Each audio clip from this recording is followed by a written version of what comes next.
The various teams, minus Emirates Team New Zealand, have finished the practice matches. Very interesting to see how Land Rover BAR did. Not maybe just as well as some people expected. Yeah, I do think it's a concern what we've seen out of Land Rover BAR so far in Bermuda. They did have a bunch of races at the beginning of the year in the test boats, so not the AC50s that they'll be actually racing in.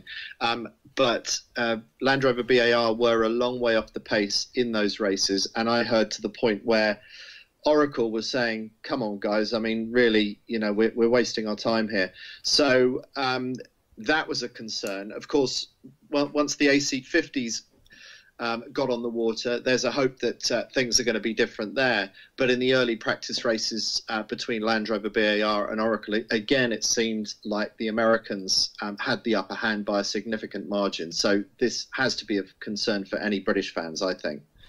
Has anybody got any clue as to what the reason for that might be? Foil development, just practicing in different conditions?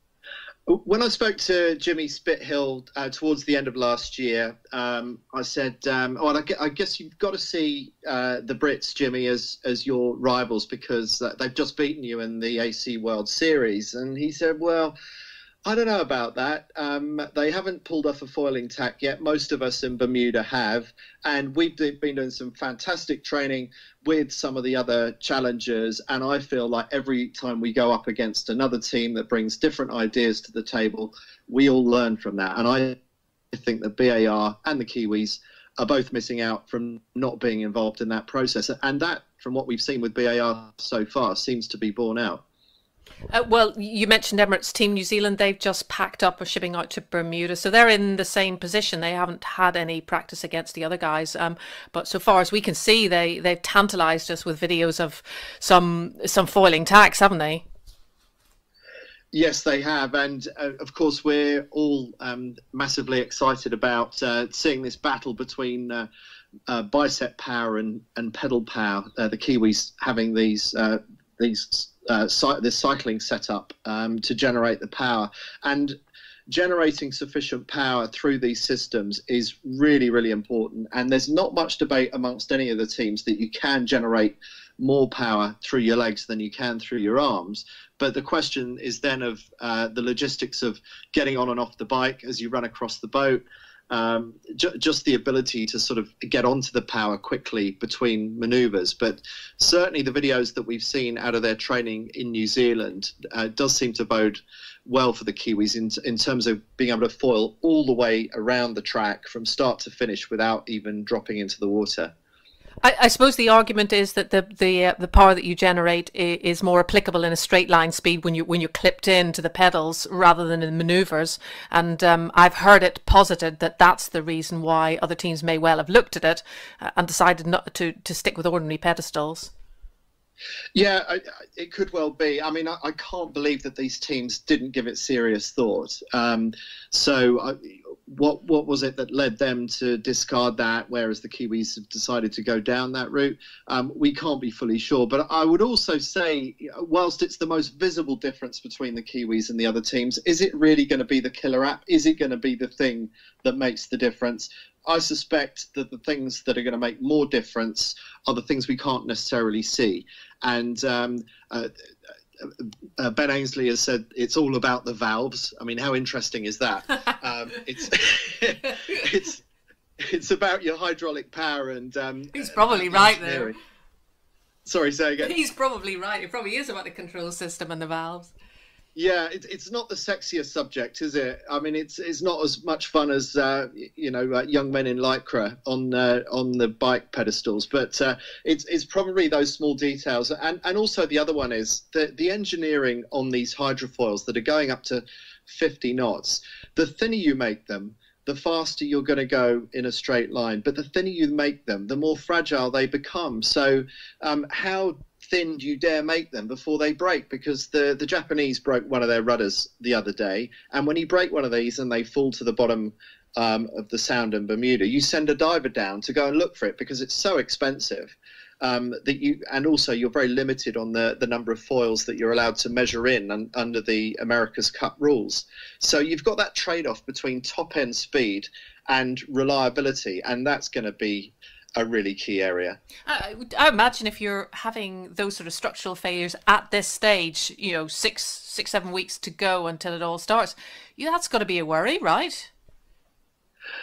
Yes, I mean, talking of structural failures, I mean, a broken rudder, Artemis would probably settle for that compared with basically their boat folding up as it did a couple of days ago. And I mean, we don't know too much of the detail, and Artemis Racing, perhaps understandably from their point of view, haven't revealed too much of the detail. But looking at the pictures taken by outsiders, it's not a pretty picture, and it's been put down to a beam failure. Artemis Racing did say that, but it's just staggering to see those kind of images of a boat pretty much fold up. So, yeah, I mean, there are some serious structural issues to address here. So let's go back to foils at the moment. Is the bulk of the development phase over for these guys at this stage? Yeah, I think so.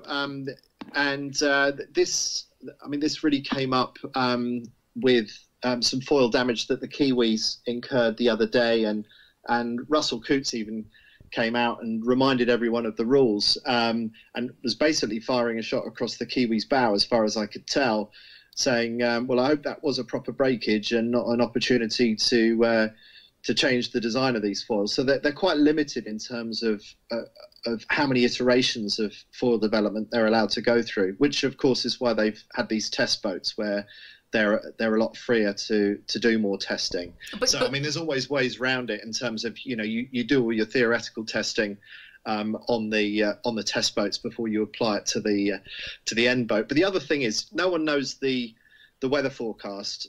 They've got an idea of what to expect, but of course, it might easily be a case of, well, it's not normally like this when we get to May and June. So I talked about the trade-offs earlier on foils between having thick and thin, between top-end speed and reliability. The other thing is, how much lift do you want to generate? The bigger you make your foils, the easier it is to take off in light winds, and the easier it is to stay on the foils during maneuvers. But the bigger your foils, the bigger the resistance in a straight line. So again, you've got that big trade-off between small foils giving you top-end speed and big foils giving you the lift that you need through maneuvers and light winds. And when they come to race, of course, they'll have a choice as to which foils they use on which occasions at the start of the day, right? Yeah, and that's going to be an absolutely critical decision. Yeah. So those kind of things, it's a bit like Formula One pit lane strategy. Which tyres do you choose? How many stops are you going to go for? Those are the kind of things that the sailors are going to be having to discuss with the designers and the shore crew.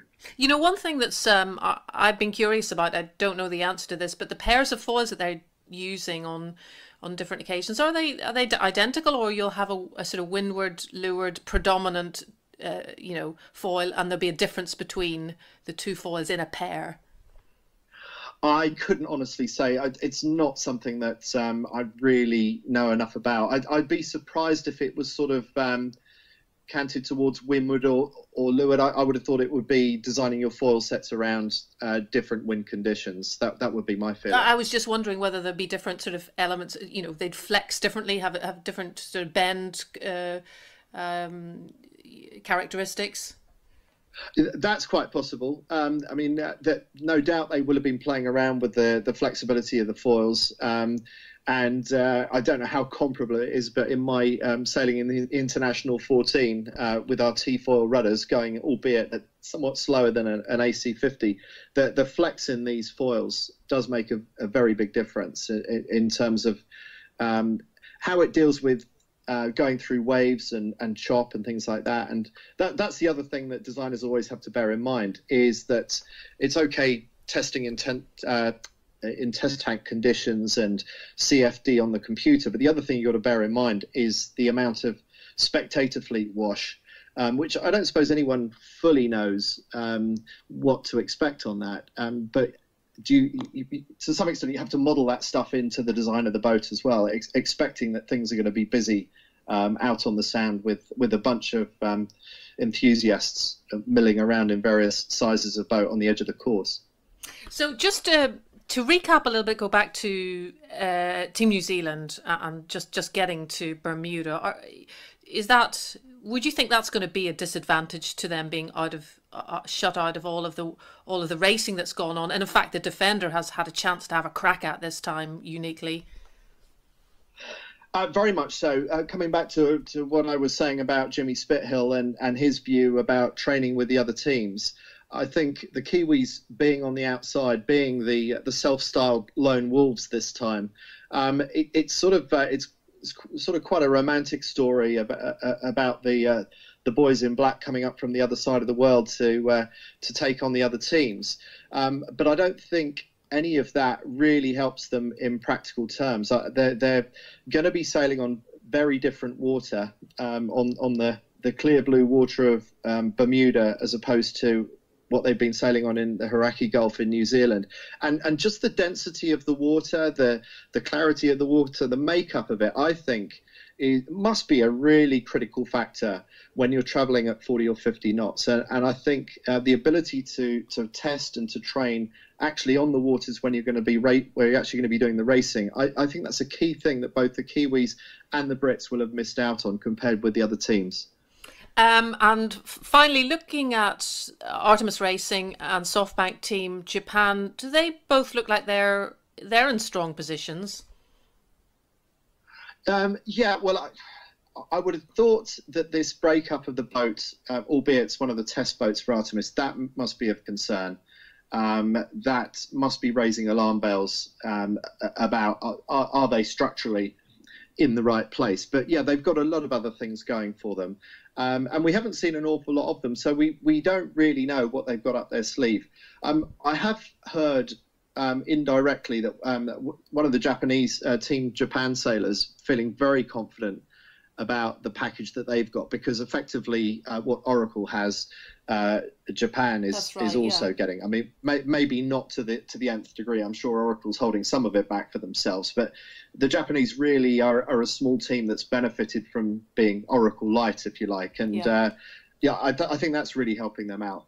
I think what's really surprising about this round of the America's Cup is just how much cooperation and collaboration there is between the Defender and the challengers, with the exception of Emirates Team New Zealand that's refusing to join in and play along with Oracle. But the fact that there's so much practice racing going on, and the results of these practice races are also being reported as well, I find quite extraordinary. And yes, all the teams will be going upwards as a result of that, the ones that are involved in that practice. But we're going to have a pretty good handle on what the form guide is going into this America's Cup, much more so than in the old days when we had that big moment of unveiling the keels and seeing who had what underneath, and when they went out racing for the first time, really not having much of a clue about which boat was going to be faster. I think this time we're going to have a much clearer idea of where these teams slot in compared with each other on their relative performances. Great. Okay. Thanks for talking to us, Andy. I think got lots to catch up on in the next few weeks before it all kicks off in Bermuda, and we'll hopefully catch up with you in a little bit.